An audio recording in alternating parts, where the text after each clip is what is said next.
or who helped structure the discussion? Not really, but up to you. Leave it in your capable hands. Right, okay. Well, how about I start off, and then if I'm doing a bad job, this is the informal part of the discussion. So if I'm doing a bad job, I can be relieved at any point with no objections.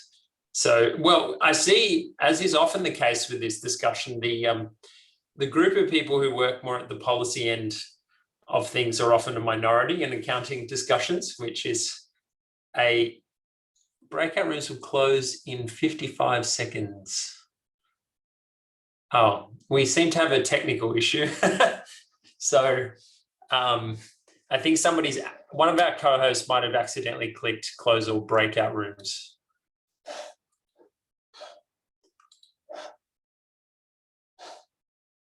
Let me just send a chat. So assuming we survive for the next 28 seconds, we'll try and reconvene.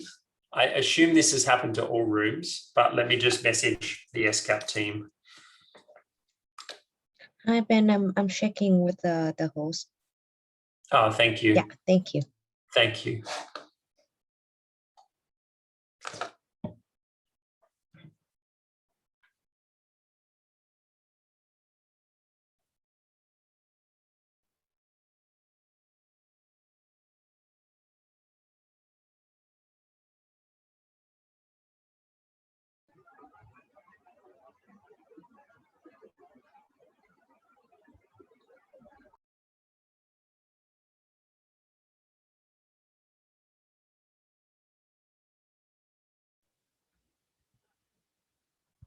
Welcome back. You're muted. Welcome back, everybody. Maybe should we give it another few seconds to see who ends up back in our room?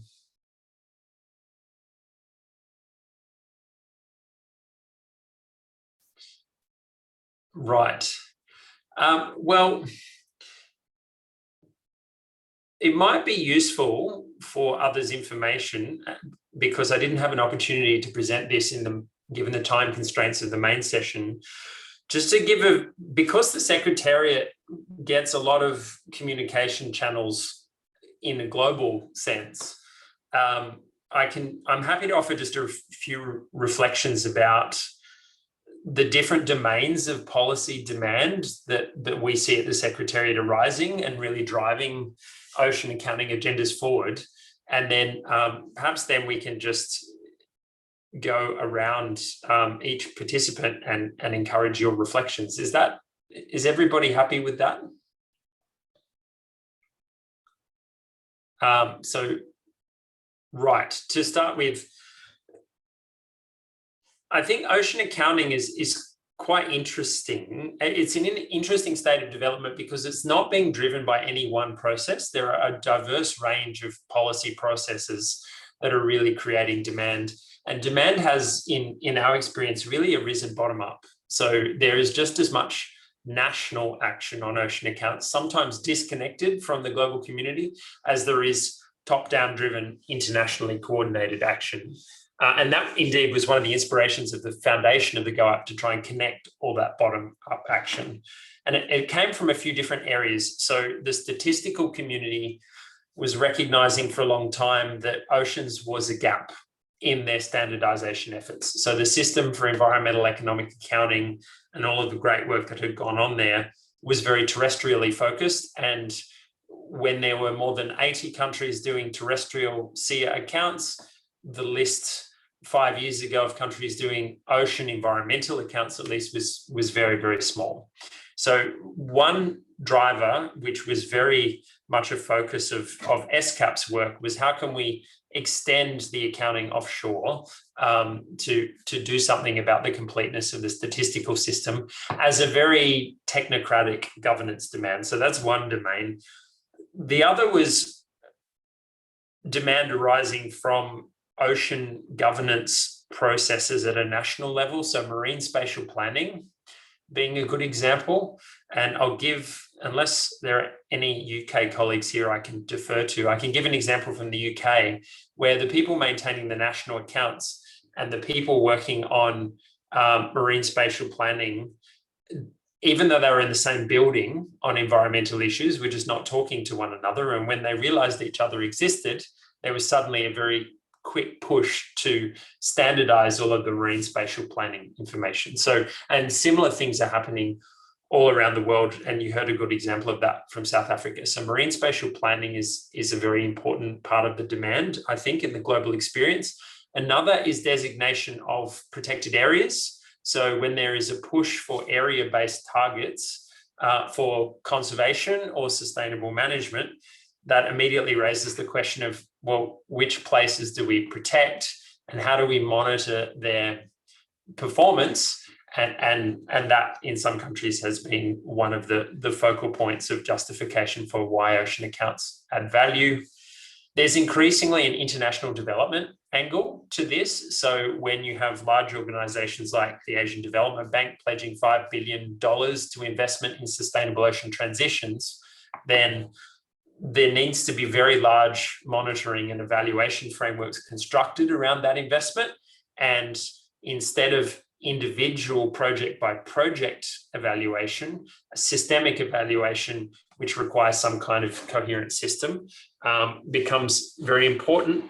And then there are all the sector development strategies. So blue economy strategies, ocean economy strategies, sometimes they're focused on one sector, sometimes they're focused on multiple. But with the pressure to achieve sustainability, or at least more sustainable economic returns more narrowly in those sectors, there is a need to monitor their performance in a way that is more coherent than the scientific community currently does, because they face constraints of always innovating or doing individual projects, not necessarily sustained monitoring over time. So it's a really diverse picture. There was a really big success story last year for ocean accounts in the high-level panel for a sustainable ocean economy deliberation process. And it was a success story because ocean accounts are explicitly recognized at a head of government level in 14 countries. So you have prime ministers or presidents, for however many minutes they read a document, at least it had ocean accounts in the title of that document, and it was signed off by 14 countries, including Canada, including Australia, and the other 12 members of that process, which was co-chaired by by Palau and Norway. So that really focused attention in a lot of countries, in our experience, on ocean accounting issues at a more policy level. And another more knowledge product oriented driver of policy questions in Europe was the Dasgupta review. So that was a independent review by Supatha Dasgupta, professor of economics at Cambridge. And it was commissioned by the Treasury, the UK Treasury. And it was almost equivalent to the Stern Review on climate change in terms of raising the profile of the need to account for biodiversity and ecosystems in general, but oceans became part of that discussion very quickly. So I'll stop talking there. That just as a general flavor, in case it's of interest for people who are working more nationally, and maybe it's interesting to just go around the table and hear everybody's reflections, if they want to raise them, about what they think is really driving demand in their countries and what opportunities we as a global community might be missing. So Zeba and Mesan, can I pick on you to start us off? So sure. Similar kind of drivers that you were talking about in terms of, the global sort of actions that have been taking place and marine spatial planning. But for DFO, I think where we started was we're a big sort of a regulatory department. And one thing that was constantly missing when we were sort of evaluating our regulations was, what is the value that of the ecosystem services like fisheries or a marine protected area that we're trying to, sort of conserve the the ecosystems that exist there. How do we, sort of value those and incorporate that in the analysis? And we were always, sort of coming up against this wall of not enough information, not enough collaboration with science, talking to science on the kind of information needs that we would have to address the economic analysis component. And then, of course, I mean, greening the GDP as discussion has been going on for donkey's years, and so it was, why not have that same kind of approach to the blue economy? And so that's where Canada was coming from. That was the drivers were, the regulatory work, the more policy MSP kind of a domain. That was another push. The blue economy strategy, which is a more recent sort of development, is another. It's similar to HLP, but what really got us going was UNSCAP taking the lead in coming up with the technical guidance, pushing the oceans forward. And we were sort of at the first conference, and that's where we volunteered, and so here we are. So, but those are the areas that we sort of are still being pushed from, and I'm glad it's taking up a lot of attention, getting a lot of attention from senior management within the department and across other departments as well. So I'll stop there, and Mesan, if you have anything more to add that I might have missed. Oh, thank you, Zeba. I have nothing to add. Zeba is our library here, or the knowledge keeper of ocean accounts. So she said it all. I might come back to you both with a question. So in some country contexts, the interest has been much less on the accounts as a versatile system, but on the need for an indicator. So the question gets raised, we need a number to describe something, and then the system is justified around that indicator.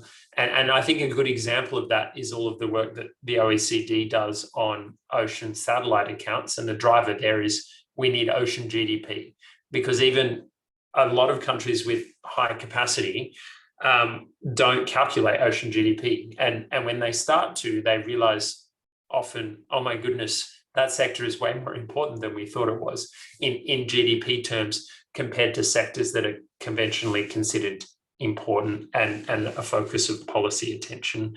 But my question was, were headline indicators, and if so, what indicators a key push, or was it more we need a sensible system that can answer lots of questions over time? So it was, the key sort of indicators, and mostly focusing in on the satellite account side of things, the marine economy, how much do we extract from the oceans, rather than, how much the oceans are contributing in supporting those extractions.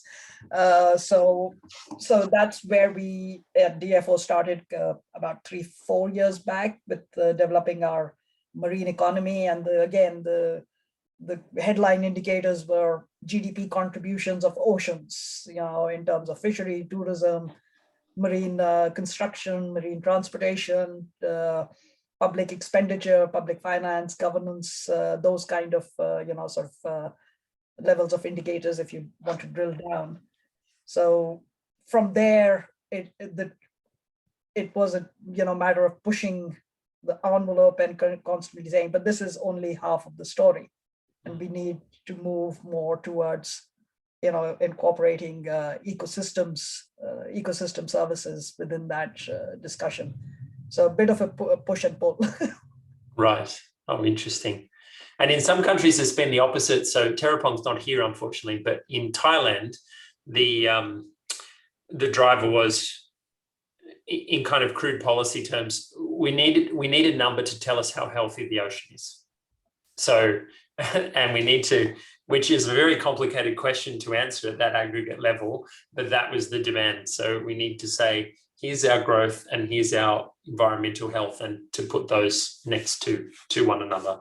And the accounts became very useful because the indicator that was being used for that had not been stress tested for use in policy in the way that statistical systems are, and was producing perverse results. So when endangered species were delisted, the indicator rose. So it immediately put pressure on. It was a perverse outcome because one of the sub-indicators was level of endangered species or number. So the interest in accounting grew from that, in part because there was an appetite for an indicator that produced less perverse results when briefed upwards to political decision makers. So thanks very much, Canadian colleagues.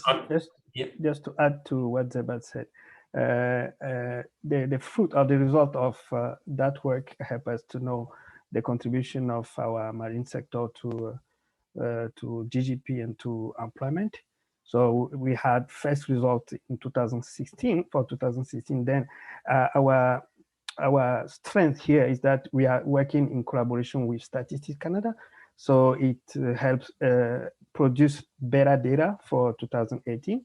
For example, we know that in 2018, our marine sector contributed to 1.7% of the GDP and 1.6% of the employment, which is huge if we refer to the numbers that we are talking about here.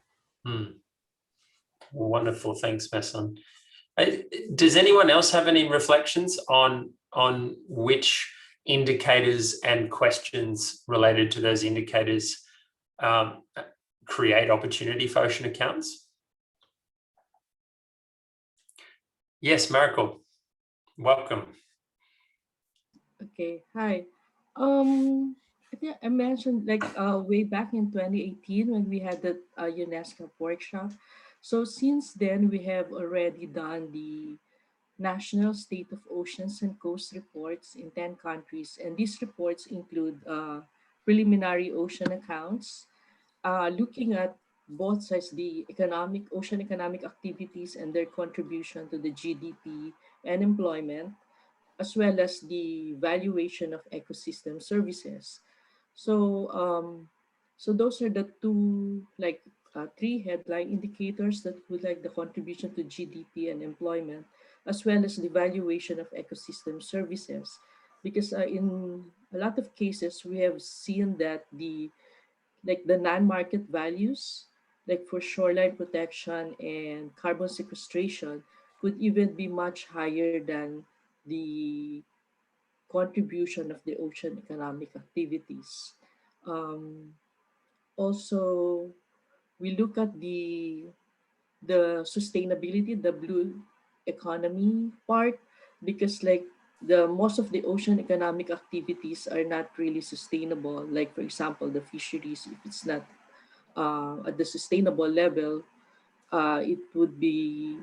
It gives a wrong impression of the value of the ocean if we also include the non-sustainable activities. So those are some of the arguments that we received from the countries that we work with. Incidentally, in the Philippines, we have now a new bill adapting the ecosystem and natural capital accounting. It has been sponsored by the Deputy Speaker. We hope that it will get passed. And in this new bill, we have included the ocean accounting system, because previously our economic environment accounts only include like forestry, fisheries, minerals, but now we want to include water resources as well as the ocean accounts. So based on what we've done in the National State of Ocean and Coast reports, so policymakers have seen the importance of developing this accounting system for natural capital, which are usually not included in the usual national income accounts. So, so it's a good progress in terms of in the Philippines. And then in Malaysia, they're now doing a blueprint, developing a blueprint for blue economy, again, realizing the value of the oceans beyond the shipping, the oil and gas and fishery sectors. And there are new developments like the marine biotechnology and marine renewable energy, which are again being pushed in these Southeast Asian countries. Thank you. Wonderful. Thanks so much, Miracle. And just for others' benefit, so are those resources available on the PEMC website? Yes, they are now available. For the 8 countries, unfortunately, the reports of China and Malaysia, the governments, uh, they're now updating the report, so they don't want the previews, the old reports to be uploaded. But Okay. we can share. I can send them to you directly. Oh, that's amazing. And so just for others' benefit in this world full of acronyms, that's PEMC is the Partnership for Environmental Management for the Seas of East Asia. Have I got that right, Miracle? Yes. Yeah. And So, which grew we've out of done, a GEF project, a Global Environment Facility project. Is that right? Have I got the history correct? yes, it started with the Jeff way back in '94 actually, the first phase, and then but now it's self-sustaining arrangement. So we've exited the GF program last year. That's wonderful. And the Philippines example, I mean, I always like talking about world firsts with ocean accounts. And this Philippines bill could be in the running for the first piece of legislation globally to explicitly mention ocean accounts. Is that a public document yet available on a Philippines government website, or is it still an internal process? We're promoting actually the bill because it's still being deliberated in the House, but it's sponsored by the Deputy Speaker. So there's a greater chance that it will get passed. But I can share again the copy of the House bill. That would be really useful. And then if anyone's interested in that, just let me know, and I can. Yes. If Miracle's comfortable, I can include you on the distribution list. Did anyone else have any reflections? And I should say, just as someone who's talking too much, just start talking. I don't think we need to structure this discussion overly, given it's very late at night for some of us and very early in the morning for others. Does anyone else have any reflections on this key question of how we achieve greater recognition of ocean accounts in policy and greater use? Hi, everyone. I've got a few thoughts. I won't attempt to put my video on again because last time that threw me out of the session altogether. And I apologise if I ramble a little because it is a very late now here in Australia. But yeah, Ben, I just wanted to reiterate the significance of the high-level panel commitments on ocean accounting. You know, we're talking about 14 heads of state making ocean accounting part of their policy, and it also provides an opportunity for other countries to make the same commitments, that even those who are not members. And what I like about, I guess, the situation that the panel is in is that it is quite ambitious. The various commitments as part of the transformations are ambitious, and if countries were to join onto those commitments, there'd be no reduction in those ambitions. So it's got quite a lot of potential. The other element that I really like about it is the coupling of commitments, that being in the accounting space, and I think they refer to it as data revolution. Those elements, coupled with the very many policy commitments that are outlined, I think creates quite a powerful opportunity for the data and the accounting to serve really ambitious policy objectives. And yeah, I guess overall in the narrative that the high-level panel provides is kind of similar to what you see in the Dasgupta review, where there's not so much tension, I guess, between environmental and economic drivers, more so, we see this bringing together an acknowledgement of that economic prosperity is a healthy environment, is a well-functioning natural capital base, providing ecosystem services. And I think that narrative is actually a bit of a change maker. It's a paradigm shift. And I think we could even focus more of our discussions for that reason around economic growth and looking at where are the growing economies in the marine space that ocean accounting can support to be sustainable. So just kind of switching the perspective a little bit. But yeah, some of my thoughts. Thanks, guys. Thanks very much, Crystal. And thanks also for your presentation of the Australian pilot, which is an exciting start here. I'm just putting in the chat to everyone. So we've talked about the high-level panel a lot, just a brief reference to the website where that political document is. And Rob, I think you had your hand up next. Yes, thanks very much, Ben and colleagues. I'm new to this. I come from a different perspective. I'm with the Department of Fisheries and Oceans, as Ziba and Massan are. But my comment is that I think that this ocean accounting that we've heard about is excellent, but that it doesn't go far enough currently.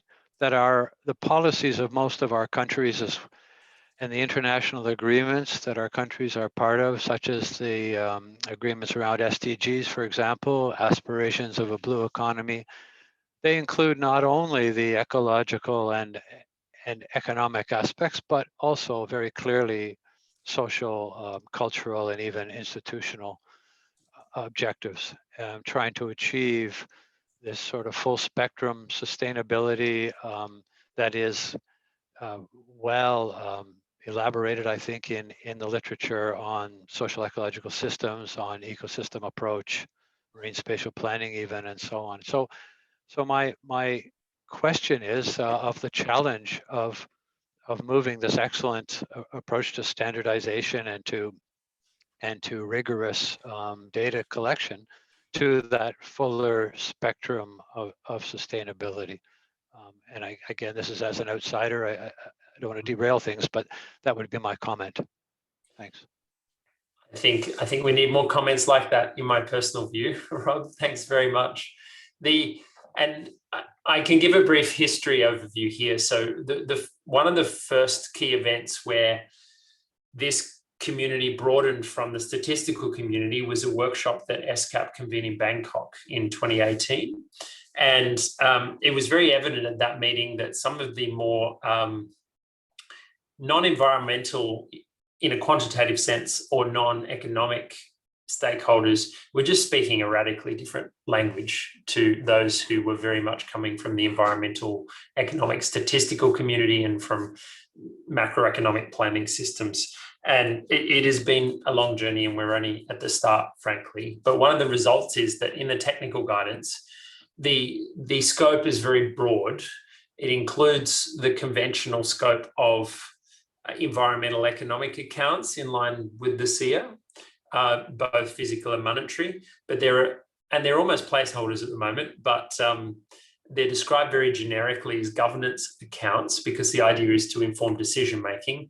But within scope, there is all of the factors relevant to how people are benefiting from the environment and the economy, not just in economic terms, but in terms of factors like poverty or relational questions about natural values, et cetera, et cetera. And also this actually came from policy demand, accounting for governance itself. So in some particularly federal jurisdictions that are involved in the partnership, South Africa is a great example of this. There was a sense that actually within government, there was not a good collective understanding of how different sectors were managing the ocean, who was responsible, what laws they were applying, et cetera. And there was appetite to overlay that information on the same spatial grid that the ecologists and the economists were adding SEA type information into. So, but that has not been without resistance from the conventional statistical standardization community. And it's something that has become more accepted over time, but it's been very gradual and has required sustained messaging from organizations like the Green Growth Knowledge Platform and others. So my way of summing up would be, we just need more people with your perspective, Rob, and very much welcome engagement. And there's just so much I think we as a community need to learn from the social research space, and to learn methods from that discipline, but from a standardization and coherence point of view, not a solely, I guess, critical lens. So yeah, I'll stop there, but it was a really well taken point. Does anyone else have reflections?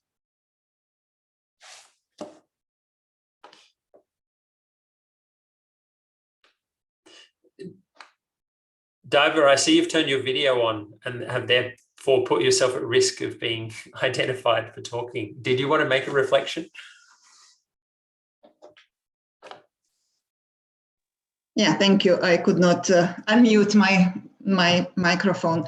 So thank you very much. I'm an outsider here, but I thought it's not so nice to be incognito all the time. And I'm using opportunity to thank for this nice event, and just maybe to say a few words. I'm from the Center for Environmental Policy and from Lithuania. And as you know, we as a part of European Union, we are implementing so-called Marine Strategy Framework Directive, which requires socio-economic analysis to be done, which also requires that so-called environmental costs and are included in all the assessments and so on. There are many projects, many things going on also in the Baltic Sea countries, because we belong also to the Helsinki Commission. So yeah, so I just would like to say that it is very interesting to me to see how all these things could be connected, could be matched together, because in the Helsinki Commission there are also some first thoughts how to also to interconnect what we are doing there to ocean accounts. So yeah, so just to say that I'm here because it is interesting how to match all these things which are going in these similar areas. Yeah, we also participated as volunteers in this Myers experiment, or how it could be called, and submitted little input as regards water accounting. So yeah, so that's it. Thank you very much. Thank you so much. And that's so the regional seas management angle here is, I think, really interesting, because we're seeing around the world several regional seas management conventions start to engage with ocean accounting. And that in some ways is almost the inverse of some national processes where there is relatively limited data, because a lot of the regional seas conventions have spent a lot of time collecting data, but it's not necessarily organized in a way that is interoperable with national statistics and a language that finance ministries understand. Would you say that that's a fair description of the Baltic from a regional seas management point of view, that there is a lot of data being acquired, but it just is not yet organized together? Or is data collection a very important issue moving forward? It's, I mean, I'm not working in the Helsinki Commission Secretariat. Of course, there are a lot of things going on. Now there is now the so-called Baltic Sea Action Plan under update. There are a lot of modeling works going on. There is a so-called sufficiency of measures exercise being done. So I think that data collection is really improving. It's a lot, and now these relationships between pressures, impacts, status, they are being worked on a lot, and also it's being looked how these this kind of data could be related to economic analysis, to socioeconomic assessments. So yeah, I think it's yeah, I totally agree what you said, but also data collection is really getting good progress. Thanks so much. Yes, and that's an interesting contrast to the message that emerged in the poll I saw earlier, where data collection was one of the big bars. I'm almost personally at the policy end have the opposite view, that we have loads of data, we just don't know how useful it is or not, and we need to organize it. Let's not make more for the sake of making more. But yes, science colleagues always like to do more research for various reasons. Wonderful. And any other thoughts about this issue? I mean, would anyone nominate for countries that are not yet embarking on an ocean accounts journey? Are there areas of policy demand that could be capitalized on? Colleagues from Bangladesh, welcome. Thank you very much for giving me the floor. Just to share a few ideas. Bangladesh has started the journey on the blue economy strategy since 2014. It began, actually, it followed the international boundary resolution by the international tribunals. So we got our own area of ocean or sea of our own, that actually to pursue the economy in the form of blue economy strategy worked good. And basing on that, we followed another international workshop in 2019, and that was also very good. So as beginners, I think the blue economy strategy works good, and under that, to some extent, not at a separate policy, the MPA and the MSP came not as a separate policy of the policy component, but to some extent under the blue economy, it was flourishing in our case.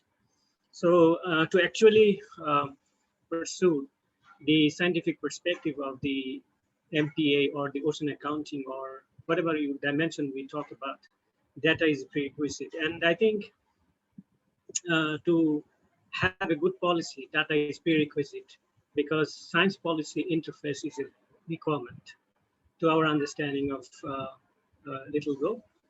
We are interested to pursue that, how to develop capacity on the, especially the data collection, and also the quality data is important, because you are telling a few minutes back that we have a lot of data, but from that we need to have some meaningful outcome, and that can be brought to the policy from the science.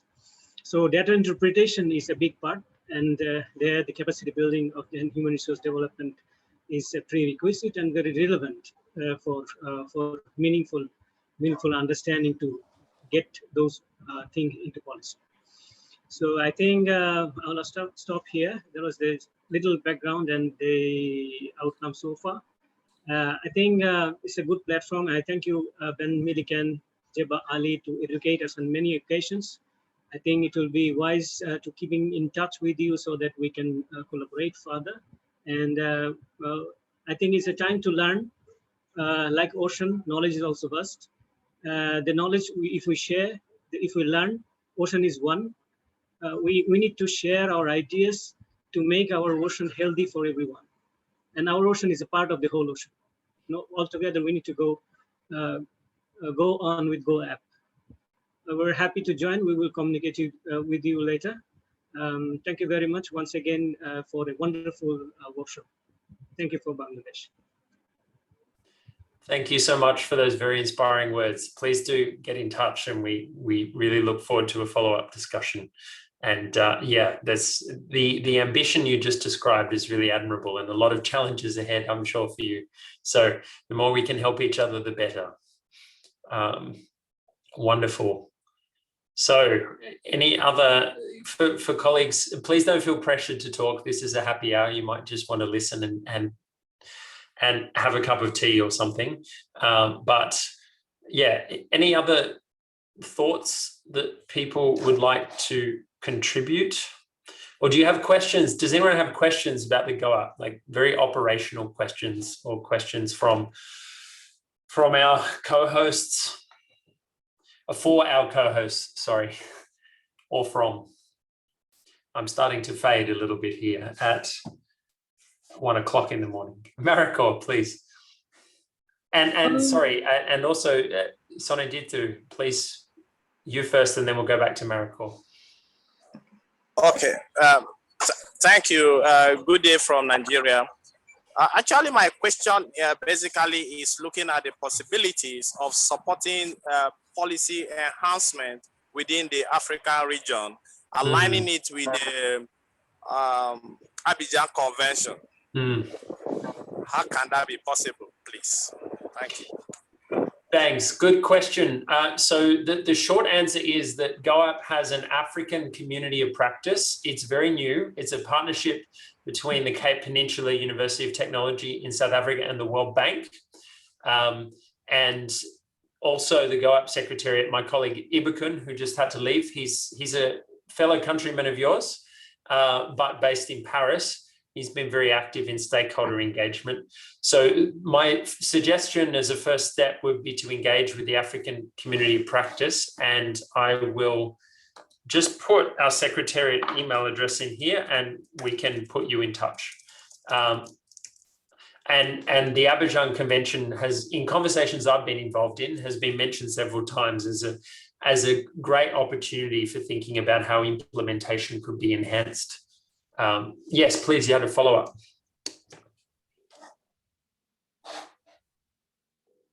So Najitu, did you want to respond?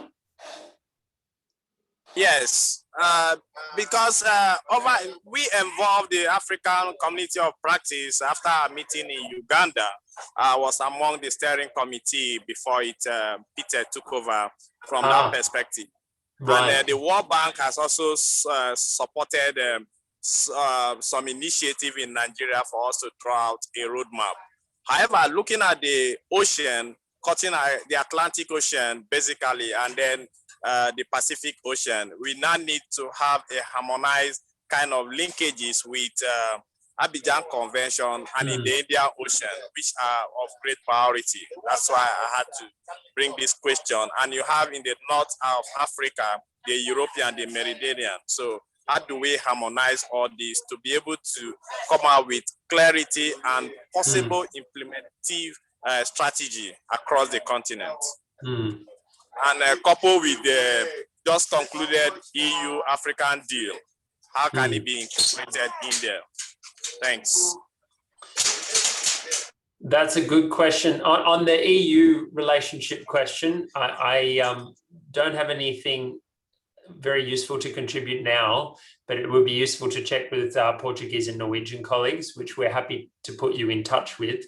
And just for clarity, so the Uganda meeting you're talking about, that's the natural capital accounting community practice. The ocean accounting community practice is related but separate and will be specifically focused on things like support for ocean accounts implementation, and the Abidjan Convention was mentioned on the list of points of engagement, but it's very new. So I just suggest that we start a conversation with Ibukin and Ken Finlay, who spoke today, and they can explain more than I can sitting here in Sydney. But they've been very active so far in a low profile way, just connecting with champions of ocean accounting like you. So yeah, please do get in touch via email is probably the easiest, and I'm very happy to connect you. And Mariko, sorry, you're next on the list, I think.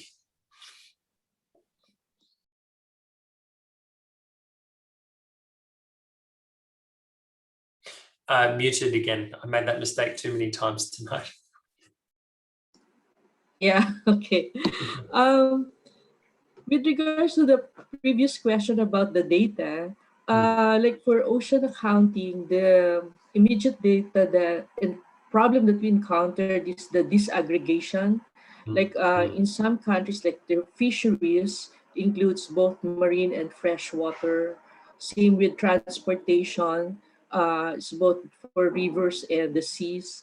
So they need that kind of level of data disaggregation to be able to do the ocean accounts. And like in Singapore, even then they have problems like when it comes to like maritime finance or maritime insurance, but they have just one sector for insurance. So they have difficulty in disaggregating the one for the ocean. In some countries, their problem is they're just developing their GDP accounts. So, like in Timor-Leste and Cambodia, so they're just focused on the key sectors like fisheries, tourism, ports and shipping, and in Timor-Leste, the oil and gas, which is like 80% of their GDP. One question that was always raised is gender. Can we have gender disaggregated data for the oceans? That's again another challenge for the ocean accounts. I'm really glad you raised that because it's there. So Costa Rica, there were no Costa Rican colleagues at this meeting, but they've been very active with natural capital accounts and started a pilot program for small scale fisheries. And they were disaggregating a lot of information by gender. And the results were really influential in policy terms because it revealed lots of informal contributions of women to the sector that were very significant economically, but just completely under-recognized in conventional aggregated statistics. So